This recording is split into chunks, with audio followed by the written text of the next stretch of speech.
কিছুক্ষণের মধ্যেই শুরু হবে। এই মুহূর্তে আমরা দেখছি ঠিক যে জায়গাটিতে দুর্ঘটনাটি ঘটেছে, এই মর্মান্তিক ঘটনা, তার পাশেই মাঠে শিশু সাজিদের জানাজার প্রস্তুতি চলছে। অর্থাৎ এই মুহূর্তে আমরা দেখছি মুসল্লিরা সারিবদ্ধ হয়ে দাঁড়িয়েছে এবং জানাজার পূর্ব প্রস্তুতি হিসেবে এখানে স্থানীয় যারা জনপ্রতিনিধি এবং একই সঙ্গে মসজিদের ইমাম তারা কিন্তু কথা বলছেন এবং তারা কিন্তু এরপরেই বক্তব্যের পরেই কিন্তু জানাজা অনুষ্ঠিত হবে। আমরা যেটা জানিয়ে রাখি যে গত বুধবার যেটি দুপুর 1টার সময় যে মর্মান্তিক দুর্ঘটনা ঘটেছে তানোরের এই কোয়েলঘাট গ্রামে, সেই ঘটনাটি আসলে সারা দেশবাসীকে নাড়া দিয়েছে। স্থানীয় যারা আছেন তারা কিন্তু এই ঘটনার সাক্ষী এবং আমরা যেটি দেখেছি এই ঘটনার প্রেক্ষাপটে কিন্তু এই এলাকায় একদম শোকের ছায়া নেমে এসেছে এবং শোকে স্তব্ধ তার পরিবর্গ, আত্মীয় স্বজন। আমরা ঠিক কিছুক্ষণ আগেই তার বাড়িতে ছিলাম, তার বাবা মায়ের আহাজারি দেখেছি এই ঘটনার প্রেক্ষাপটে। এবং শিশু সাজিদকে গতকাল রাতে যখন উদ্ধার করা হয়, আসলে সবারই প্রত্যাশা ছিল যে সাজিদকে যেন জীবিত উদ্ধার করা হয়, কিন্তু অবশেষে তাকে আর জীবিত রাখা যায়নি।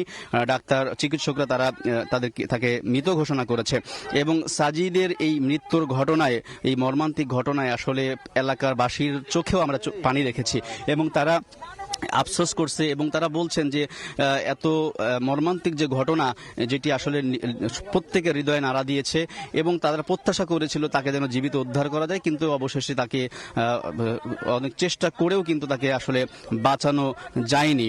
এবং একই সঙ্গে এই ঘটনার প্রেক্ষাপটে যে জায়গাটিতে দুর্ঘটনাটি ঘটেছে, এই যে গভীর পরিত্যক্ত যে নলকূপের যে গর্তটি, সেই গর্তটির পরিত্যক্ত অবস্থা এরকম ভাবে অরক্ষিত অবস্থা রেখেছিল বলেই কিন্তু আসলে এমনটি মর্মান্তিক দুর্ঘটনা ঘটেছে বলে সবাই কিন্তু বলছে।